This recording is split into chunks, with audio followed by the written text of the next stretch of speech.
हनुमान जी भारत के युवाओं के आदर्श है, समर्पित जीवन के प्रणेता है प्रफुल्ल भाई शुक्ला।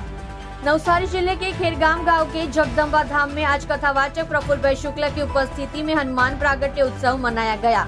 किशन भाई दवे, चिंतन जोशी, बिपिन भाई राज्य गुरु, मक्षित राज्य गुरु, वंश वैष्णव, बिपिन भाई भैरवी, बिपिन देबारवाड़ा, प्रतीक अचवानी ने हनुमान चालीसा पाठ का, गुसुड़ी रामायण और बजरंग बाण का पाठ किया।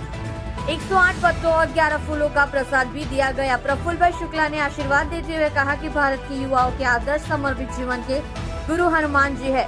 दर्शन भाई देसाई चिखली, नरेश भाई रामानंदी, NV सवाणी नवसारी, पूर्व प्राचार्य BN जोशी साहब फोर्ट पार्टी, चेतन भाई देसाई अमल साड़, हरेश भाई आरदेशना पूजा मशीनरी खेरगाम, कीर्ति भाई पांचाल पारडी, विषय भाई गोयल सहित चिखली, डांग फोर्ट पार्टी, अमल साड़, नवसारी, बिलीमोरा उपस्थित थे।